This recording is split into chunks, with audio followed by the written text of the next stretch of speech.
ലോകമെമ്പാടും തിരുപ്പിറവി ആഘോഷിക്കുന്ന ഈ വേളയിൽ വൈദ്യശാസ്ത്ര മേഖലയിൽ പുതിയ ചരിത്രം കുറിച്ച് എറണാകുളം ലിസി ആശുപത്രി. ഹൃദ്രോഗ ചികിത്സയിലൂടെ നവജാത ശിശു അത്ഭുതകരമായി ജീവിതത്തിലേക്ക് തിരികെ എത്തിയിരിക്കുകയാണ്.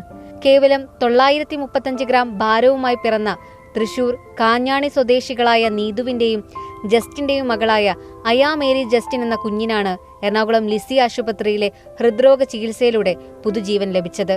Tetralogy of fallow with pulmonary atresia എന്ന ഗുരുതരമായ ഹൃദ്രോഗവുമായാണ് കുഞ്ഞ് ജനിച്ചത്. ഹൃദയത്തിൽ നിന്നും ശ്വാസകോശത്തിലേക്ക് രക്തം കൊണ്ടുപോകുന്ന പൾമണറി ആർട്ടറി കുഞ്ഞിന് ജന്മനാ തന്നെ ഇല്ലായിരുന്നു. അതുമൂലം ശരീരത്തിലെ രക്തശുദ്ധീകരണത്തിന് തടസ്സം നേരിട്ടതിനാലാണ് കുഞ്ഞ് ഗുരുതരാവസ്ഥയിലായത്.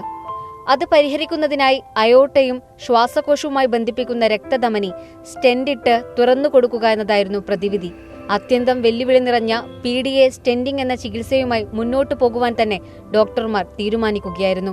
സ്റ്റെന്റ് ഇട്ടതിനു ശേഷം വൈകാതെ തന്നെ കുഞ്ഞിന്റെ രക്തത്തിലെ ഓക്സിജന്റെ അളവ് സാധാരണ നിലയിലായി.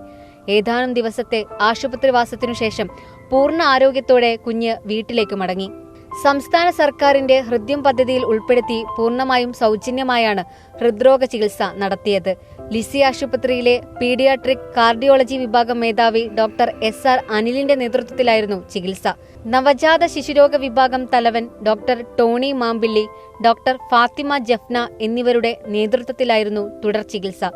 ലിസി ആശുപത്രിയിൽ നടന്ന ക്രിസ്മസ് ആഘോഷത്തിൽ പങ്കെടുത്താണ് കുഞ്ഞ് മാതാപിതാക്കൾക്കൊപ്പം വീട്ടിലേക്ക് മടങ്ങിയത്. റിപ്പോർട്ടർ, കൊച്ചി.